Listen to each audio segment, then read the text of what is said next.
U.S. Insider, a premium edition of the Financial Sense News Hour. Today's host is Senior Editor Chris Sheridan. Over the next few months, we're going to be seeing a wave of liquidity hitting the markets. We're going to discuss that today and how this is going to be possibly shaping up for a battle when it comes to the inflationary impacts as well. We're going to get in a lot of interesting topics today that you may have heard inklings of on the financial news, but may have not taken the time to dissect yourself. Well, Richard Duncan of the Macro Watch Video newsletter at richardduncaneconomics.com joins us on the show today, and he dissects all this information for you. Richard, thank you for joining us on the show again. Chris, thanks for having me back. Yeah, so first off, I want to say you are kind enough to extend a 50% discount to our listeners by going to your website, richardduncaneconomics.com, where you provide and publish the Macro Watch Video newsletter. I'm happy that we're going to be getting into a lot of this information today, but obviously there is a wealth of information on your website with slides and figures. So with all that said, Richard, why don't you guide our listeners through and what it is you're expecting in the months ahead? Okay, Chris. So bank reserves are one measure of liquidity in the financial system. And currently, well, as of February 24th, the total amount of bank reserves amounted to $3.4 trillion, rounding up a bit. Now, over the coming few weeks, up through the middle of June, it looks as though these bank reserves are going to increase very, very substantially, potentially by $1.3 trillion, or 39%, between now and the end of June. So let me explain. When bank reserves go up, that tends to push up asset prices, because if there's more money floating around in the financial system, it's not surprising that asset prices would move higher. So we're looking at a situation where we could just be hit by a tidal wave of liquidity between now and the middle of the year. And if that's true, then it seems that it's frenzy that's already going on in the financial markets could actually intensify and drive asset prices to significantly higher highs in the near term. Now, that's one force that we have to consider, which I'll elaborate on in just a moment. The other thing we can talk about a little later is an offsetting factor, the fear of inflation. A lot of investors now are concerned that inflationary forces are going to pick up now that we have this new $1.9 trillion stimulus bill that's just been signed by the president. So if people fear inflation, they may not be willing to buy government bonds, and that would cause bond prices to fall and interest rates to rise. So looking ahead for the next couple of months, I really think we're going to see a major battle in the markets between this surging liquidity on one side, on the bullish side, and inflation fears on the bearish side, battling it out. And it's going to be very interesting to see how it plays out. But it seems to me quite possible that the bullish liquidity argument will prevail and asset prices could keep moving higher. So let me explain that. Now, there's something, the Treasury Department, the government, the Treasury Department has a bank account at the Fed. It's called the Treasury General Account, the TGA. And as of now, it has $1.4 trillion in that account. Now, this is very unusual. Normally, up until last year, the most the Treasury had ever had in that account was $400 billion. And that was exceptionally high already. Typically, there would just be a few $billion in this account up until 2008 at least. But now there's $1.4 trillion in it. That's, and as I said, that's up from $400 billion. So that's $1 trillion more than there was a year ago. So how is it that the government has so much money in its bank account at the Fed? Well, here's what happened. Last year, everyone expected the Congress to pass a second very large economic stimulus bill during the second half of the year. But as it turned out, they didn't pass it until the middle of December. And even then, it was much smaller than expected. It was $900 billion. Whereas earlier on, people had expected something $2 trillion or perhaps even $3 trillion. So the Treasury Department, in preparation for this new spending bill, started borrowing a lot of money. But Congress didn't pass the bill. So the Treasury borrowed a lot of money, but they didn't have authorization to spend the money. So this money they borrowed just piled up in their bank account at the Federal Reserve until it hit a high of $1.8 trillion a few months ago. But now it's now it's $1.4 trillion. Okay, but what the Treasury is telling us now is that they're going to run down the money in this account by the end of June, their estimate is they will reduce that to $500 billion. So that's going to inject more than $900 billion into the economy if they do that. So why is it that they're going to run it down now? Well, now that this new stimulus bill has passed, the government's going to start sending out $1,400 checks to most Americans. And so the Treasury Department is going to have to spend this money that it's already borrowed. And as it spends the money, that money is going to be injected into the economy, injected into the financial markets, and it's going to cause bank reserves to expand by, my estimates, $940 billion between now and the end of June. Now, on top of that, we've got quantitative easing, with the Fed creating $120 billion every month. So if we multiply that times 4 months to the end of June, that's another $480 billion. So we're looking at the possible injection of something like $1.4 trillion into the economy and into the financial markets between now and the end of June. Now, there are some other adjustments that are a bit technical that I won't go into, but even after making those adjustments, it still seems like the liquidity could increase by $1.3 trillion between now and the end of June. That would be a 39% increase in total bank reserves, which would represent just a tidal wave of liquidity being injected into the markets. So this is going to be fascinating to see how this plays out. You can imagine once these $1,400 checks start going out, all the Robinhood traders, what do you think they're going to do with that money? They're probably going to take another punt in the market and very, very possibly push it higher. How would you say the inflationary impacts may eventually fall through to Fed monetary policy? When do you think we'll see some movement on that end? I don't think the Fed is going to cut back either on the amount of money that it's creating, $120 billion a month. I don't think they're going to end that anytime this year. So if we look at the second half of the year, then $120 billion a month times another 6 months, that's an additional $720 billion by the end of the year.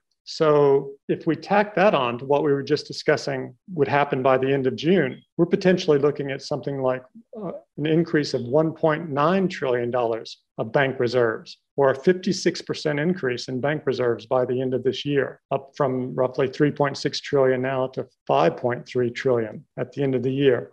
So again, this surging liquidity is something that could carry on not just until the middle of this year, but through the end of the year. Now, why do I believe the Fed is going to continue creating so much money?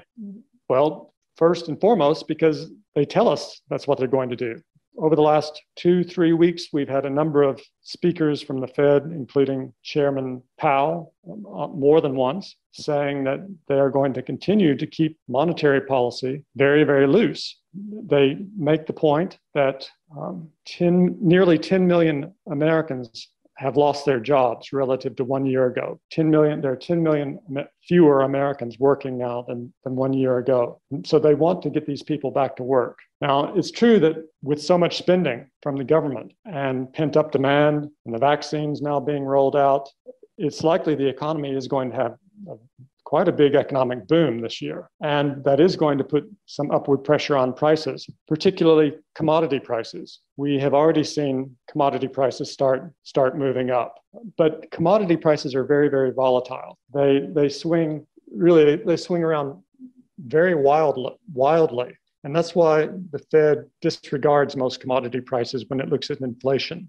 It strips out food and energy. The Fed's favorite measure of inflation is what it calls the Core Personal Consumption Expenditure Index, Core PCE. And right now, the Core PCE Index is just up 1.5% year on year. And the Fed's target is 2% inflation. So the Fed has been undershooting its inflation target for years. It's rather than inflation being too high, from the Fed's perspective, the inflation rate has been too low. So in August last year, they very publicly announced that significant shift really in their policy. In the past, they had targeted 2% inflation. And if they feared that the inflation rate was going to move to 2%, they would start tightening monetary policy preemptively. For example, for decades, if the employment rate started moving down too far, if too many people had jobs. And this made the Fed concerned that there would be wage price inflation. And this is something they did worry about, because if wages start going up very rapidly, that's an entirely different matter than if commodity prices go up. Commodity prices may be up 30% one year and down 30% the next year. But if you see a persistent increase in wages, then that can become self-reinforcing. So they focus very much on wages. And in the past, if the unemployment rate became too low, then they were concerned that wages would pick up and accelerate too quickly and cause high rates of inflation.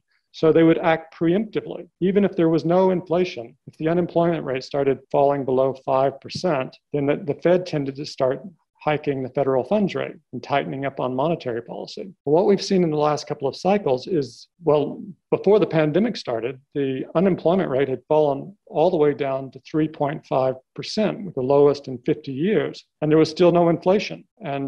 But the Fed had started tightening anyway. And by tightening, they had made the economy grow more slowly than it otherwise would have. So they totally have reconsidered this approach. And they've adopted the approach now that they're not going to tighten preemptively going forward. They're going to let the unemployment rate fall as low as it possibly can. And the Fed is not going to react and start tightening monetary policy until they actually see the inflation number move higher. And their target is 2%. But what they've also said, in addition to not acting preemptively, is that they're going to target an average of 2% inflation over the long run, not just 2%. And because the inflation rate has been running below 2% for decades, what this means is that the Fed is now going to tolerate an inflation rate above 2%, potentially for years.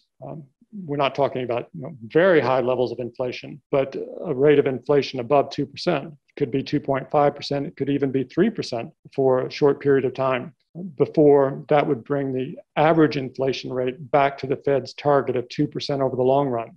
So the Fed's been making it very clear again and again that until these people who have lost their jobs find new jobs, and we start to see some wage inflation and some hard evidence that the inflation rate is going to go above 2% and remain above 2% for some time until it averages 2% over the long run, they're not going to tighten. That's what they have said again and again. They have been very clear about this. There is no ambiguity. So it seems that at least through the end of this year, and perhaps far into next year, the Fed has no intention of tightening monetary policy, either by cutting back on the $120 billion a month that it's creating now and pumping into the financial markets, or by increasing the federal funds rate. Really, you have trillions in stimulus, $1,400 hitting Americans' bank accounts for an average family of four, a married couple with two kids. We're looking at $5,600.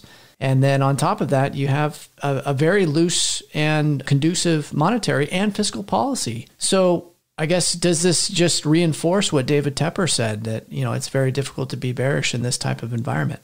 Well, the one concern is that, of course, the stock prices are high and the investors are already nervous. They're concerned that there will be inflation, more inflation than the Fed anticipates. Now, eventually, it is pretty certain that prices will begin to move higher. And if the investors become concerned about this, then they'll stop buying bonds. And so bond prices will fall and bond yields will move higher.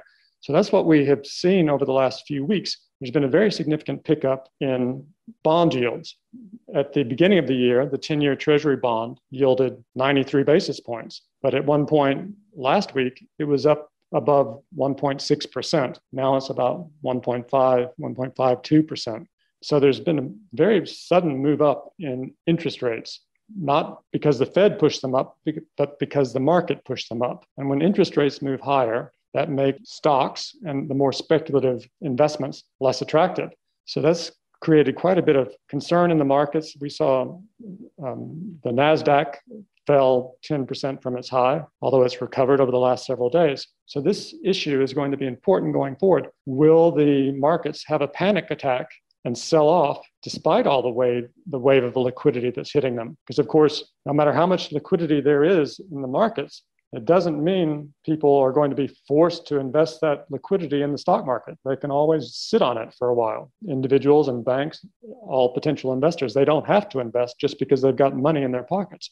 But so there's going to be a battle between the liquidity on one side pushing asset prices up and fears of inflation on the other side. And this is probably going to create quite a lot of volatility over the coming months. For instance, in April, we're probably going to see a pretty big bump up in the inflation rate. Now, why April? And that would be announced sometime in early May. Well, April, because last April, in the midst of the crisis, prices fell. And so when you compare this year's prices with last year's prices in April, it's going to look like there's a very significant, meaningful jump. And people should be aware of the reason for that increase, but maybe many people won't be, and that could spook the markets. So that's going to be interesting to see how this plays out. And commodity prices will keep moving higher. But as I mentioned earlier, the Fed looks through the commodity prices because they're so wildly volatile. If you look at the commodity price index going back to the 1930s, just for example, in April 1938, during the Depression, commodity prices were down 40% year on year. But by September 1941, once World War II started, they were up 63% year on year. And again, in 1973, when Bretton Woods broke down, commodity prices rose 100% year on year. Now, more recently, in June 2008, just before the financial crisis, during what they call the commodity supercycle, the commodity price index was up 40% year on year. That was June 2008. 9 months later, they were down 53% year on year in March 2009. By June 2011, they were up 34% year on year. But then by November 2015, they were down 32% year on year. So the point is, commodity prices swing wildly. And they're up now more than 13% year on year in the most recent numbers. And they're going to keep moving higher. But the Fed will view this as transitory. Now, whether or not the market agrees with the Fed is a different subject. So we will see some inflationary pressures, but will we see what matters most is wage price inflation? Are we actually going to see wages move higher? And before we see wages move higher, we're going to have to get 10 million Americans back to work. It's hard to imagine a spike in wages so long as we have such a large number of people unemployed. And on top of that, of course, we're not only talking about the American workforce, we have a global economy now. And the global economy has enormous excess capacity of workers and of industrial capacity. Now, back in the 1960s and 70s, the U.S. didn't run a large trade deficit. Trade between countries balanced up until the time Bretton Woods broke down. Trade between countries had to balance because we were effectively backing dollars with gold. And if we had a big trade deficit, then we had to pay for that trade deficit by sending our gold overseas. And so that ensured that we didn't have a big trade deficit. We would have run out of all of our gold, all of our money.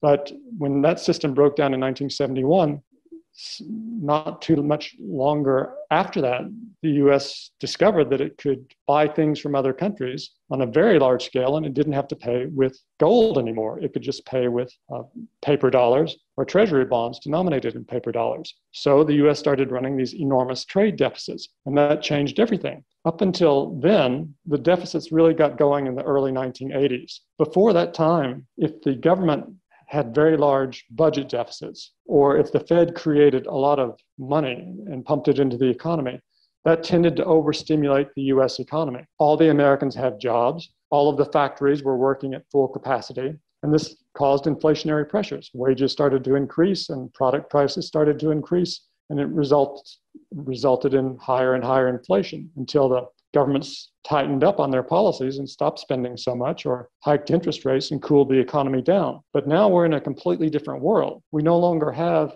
a closed domestic economy the way that we did up until the US started running large trade deficits in the early 1980s. Now, instead of having a just US economy, we have the entire global economy. The population of the United States, man, woman, and child, is something like 330 million people. The global population is approaching 8 billion people, and 2 billion of them still live on less than $3 a day. So we have just tremendous excess capacity of labor. And I think that explains why the unemployment rate fell to 3.5% before the pandemic started, and we still didn't have inflation in the US because we could tap into this global pool of extremely low-cost labor and run the economy hot, run it much hotter than we'd ever done before without pushing up wages in the US. So looking ahead, not only do we need to think about having to find jobs for the 10 million Americans who've lost their jobs, but once we've done that, we still have a vast pool of global cheap labor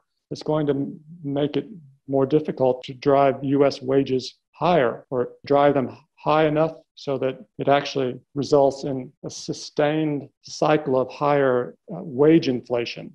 I do want to circle back on something that you just mentioned, and that's deficits. But I don't want to talk about the trade deficit so much as the budget deficit, because you're recently looking at CBO estimates that when you include the stimulus, the spending by the government for the 1.9 trillion package that was just passed, it looks like we're looking close to 3.5 trillion budget deficits for this year. The question that I want to pose to you is, how will that be financed? And isn't that a problem for the long-term outlook of the U.S. economy? So sadly, the government publishes these numbers for their fiscal year end, which is to September 30th. So because they always talk about the fiscal year, it makes things so much more complicated than they would otherwise be if they just talked about a normal year ending in December. So we are already in March. So we're almost halfway through this fiscal year already. And so that means that a large part of the deficit has already been occurred and financed and paid for. And to put this into perspective, the budget deficit last year was $3.1 trillion for the year ending September 30th, 2020. And the year before that was right at $1 trillion before the pandemic started. So we already had $1 trillion budget deficit before the pandemic got underway. And so for this year, yes, we're looking at potentially something like $3.5 trillion based on the most recent estimates provided by the Congressional Budget Office. And then next year, again, based on those same estimates, the budget deficit would fall to something closer to $1.5 trillion. And that's, of course, assuming that no more large stimulus packages are passed, or it's also assuming that we're not going to have a very large infrastructure spending bill. That could change those projections very significantly. And we probably are going to see a large infrastructure spending bill pass sometime later this year that will cause the budget deficits to be much larger well into the future. Now, so trying to go through these in detail as to actually how these are going to be financed, it becomes a bit technical, but as I mentioned earlier in the conversation, the Fed is creating $120 billion a month, right? So that's $1.4 trillion a year. And on top of that, the Treasury Department already has in its bank account at the Fed another $1.4 trillion that it can run down. That's $2.8 trillion just there in and of itself to finance this year's budget deficit and the deficits in the months ahead. Now, on top of that, the U.S. has a current account deficit. And the current account deficit is essentially the trade deficit. It's currently running at about $700 billion a year. And it's going to become larger because as these stimulus packages are implemented and spent, the Americans are going to import more from abroad, and the current account deficit is going to become larger and larger. Now, the one interesting thing about U.S. current account deficit is it has to be matched by an equally large capital account surplus. Put differently, every country's balance of payments has to balance. So when the United States has a $700 billion current account deficit, it will have $700 billion of capital inflow coming in from abroad. And so that is a further $700 billion in addition to the $2.8 trillion that we discussed earlier from quantitative easing and the rundown in the Treasury general account at the Fed. So that brings us to $3.5 trillion, just those three items. And then there are other sources of money that will be available to finance these budget deficits. So I don't think we're going to be facing a shortage of liquidity in trying to finance these budget deficits. And particularly over the next 4 months to the end of June, I think it could be the other way around. As the Treasury Department spends the money in its bank account at the Fed, and as the Fed creates $120 billion a month, we're probably going to end up with too much money chasing investments. And that could not only push the stock market up, but some of this money is going to probably go into the bond market as well. Just the weight of money will push up bond prices, and that will drive down bond yields. People are afraid that bond yields are going to go up, but we may see just the opposite. There's going to be so much liquidity over the next 4 months that could push bond prices higher and drive bond yields lower. And of course, if bond yields go lower, that will just further add to the speculative frenzy in the stock market. So in sum of what we've discussed today so far, Richard, there is a tsunami of liquidity that's hitting the markets between now and June. A lot of that is going to be coming from the Treasury general account being spent down, in addition to Fed buying $120 billion a month. They're unlikely to pare back on that, at least for this year. Maybe that's a different story in 2022 or 2023, but at least for this year, it does not look like they're going to be reducing that at all. And when we think about inflation, we're still fairly far below their core PCE 2% target. And as you mentioned, they're willing to let things run hot above 2%, even for longer to make up for that lost time where it was under 2% and has remained under 2%. So that means we could be looking at, who knows, a year or two of running things over 2%. We're not there yet. We're only at 1.5% on the core PCE measure as of now. And when it comes to the $3.5 trillion deficits, which is getting a lot of attention right now, as you just mentioned, really the financing has already been done for that ahead of time. When you look at the $1.4 trillion that the Treasury raised, you look at the other additional $1.4 trillion that comes from the Fed buying $120 billion of securities every month. And then you have some additional getting us up to the $3.5 trillion. So that's already been basically accounted for. And as you said, there's probably even some more wiggle room beyond that. So it sounds like you're not saying that investors need to be overly worried about these large budget deficits as it currently stands. That's right. The level of government debt compared to the size of the economy is roughly the same size it was at the end of World War II. So it's a very large number relative to GDP, just about, say, 105%. And it's going to move higher over the next year and beyond. It's going to keep moving higher. But of course, as we've discussed before, in Japan's government debt is more like 250% of GDP. So where we are now, Japan was there something like 2 decades ago, and they haven't suffered as a result of having a high level of government debt to GDP. So I don't think that is something that should keep people awake at night, the fact that we have 105, 110% government debt to GDP. And it's going to be interesting to see what happens now. Really, what we're living through is an extraordinary economic experiment. We had $3.1 trillion budget deficit last year. This year it could be $3.5 trillion. And we've seen the Fed step in and create money on an unprecedented scale, financing these large deficits. And so far, we haven't had any significant increase in inflation yet. Inflation is still below the Fed's 2% target. Now, looking ahead, if we get through this, if a year passes, 18 months, and we still don't have a significant spike in inflation, lessons are going to be drawn from this. The lesson being that we are now living in a different environment in the past. We are living in a global environment where inflation is very hard to create, even when you're running $3.5 trillion budget deficits.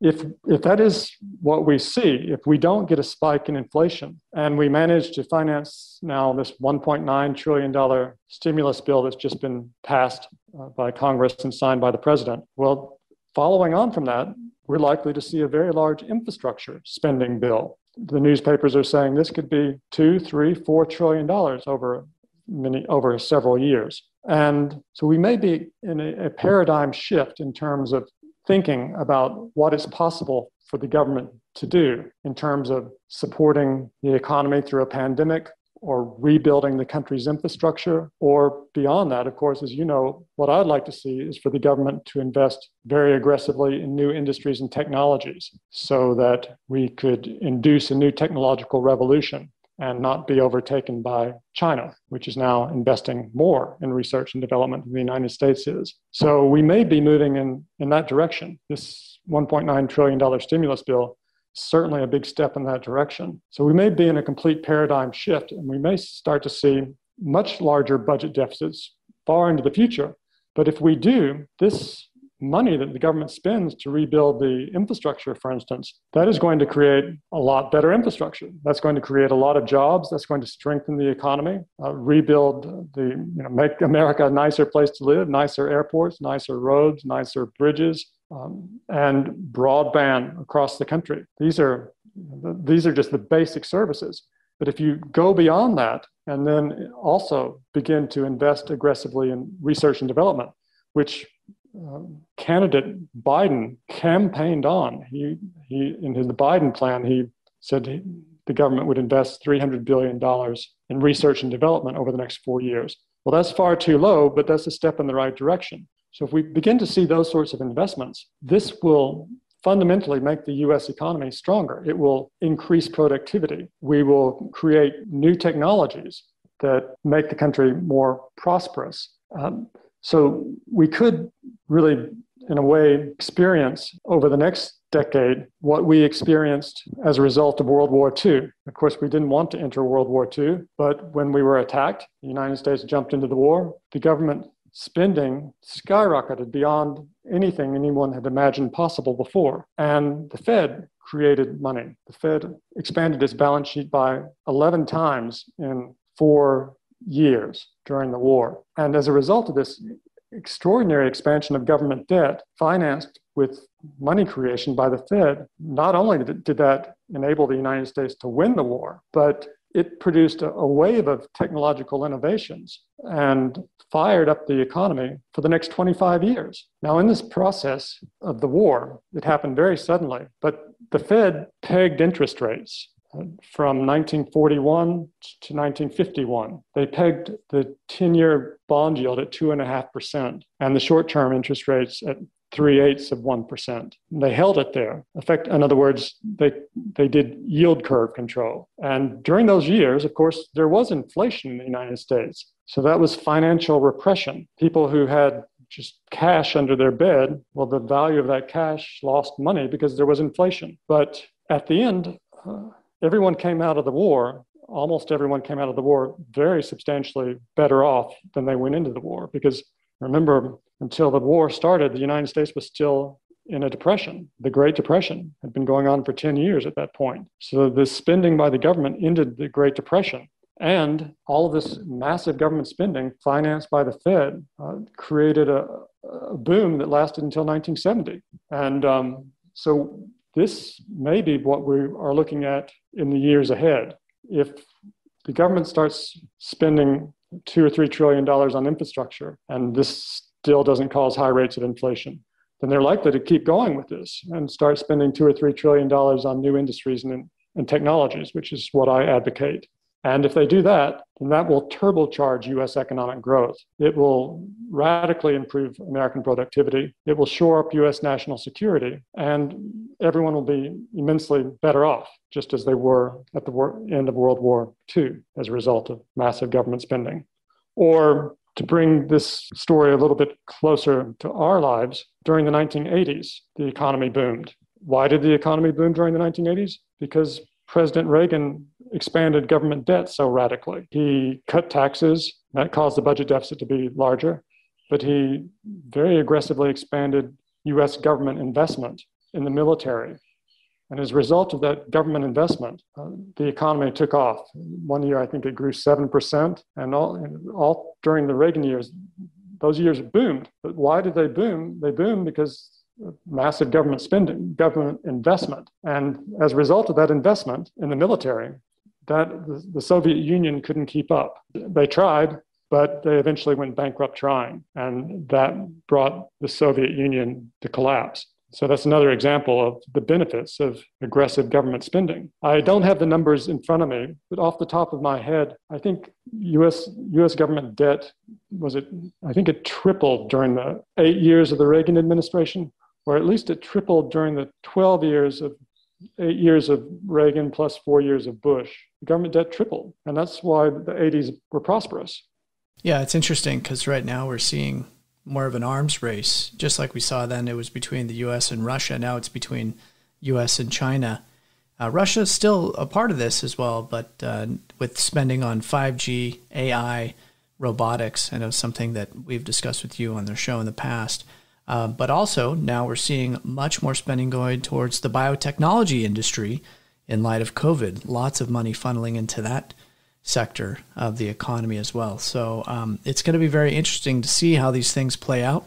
And again, I want to note that you cover a lot of these topics. You get into lots of depth, looking at budget deficits, impacts of liquidity on the markets, inflation, a lot of what we discussed and more on your site, Richard Duncan Economics, with your Macro Watch videos. So, Richard, with that said, would you mind, again, telling our listeners how they can sign up for your research and tell them how to take advantage of the discount code? Okay, great. So I started Macro Watch 7.5 years ago. Every 2 weeks, I upload a new video. It's basically me making a PowerPoint presentation discussing something important happening in the global economy and how that's likely to impact stocks, bonds, commodities, and currencies. And I focus on whatever is important, but what I think is important is liquidity in terms of, as we've been discussing today, and also credit growth, which we really haven't touched on all that much today. But these are the main forces that drive not only the economy, but that drive the financial markets. And if you can anticipate and forecast accurately what's going to happen with liquidity and credit growth, then that gives you a very good idea of what to expect to happen to the economy and to the financial markets. So every couple of weeks, I upload a new video. So if your listeners would like to check this out, they can visit my website at richardduncaneconomics.com and look through the video index tab to see the type of videos that I make. And if they'd like to subscribe to Macro Watch, if they click on the subscribe button, they'll be prompted to input a coupon code. If they use the coupon code, they can subscribe to Macro Watch at a 50% discount. And if they do, they will receive one new video from me approximately every 2 weeks for the next year. And they will also have immediate access to all of the videos that I've made over the last 7.5 years. I think there must be something like 75 hours worth of videos now in the Macro Watch archives. So I hope your listeners will visit richardduncaneconomics.com and at the very least sign up for my free blog while they're there. Richard, as always, a pleasure to speak with you on our show again about your outlook, some of the things that we're looking at, especially the tsunami of liquidity hitting the markets between now and June and the battle shaping up over inflation. Lots of interesting insights that you shared with us today. So it's always a pleasure to speak with you, and we look forward to speaking with you in the months ahead.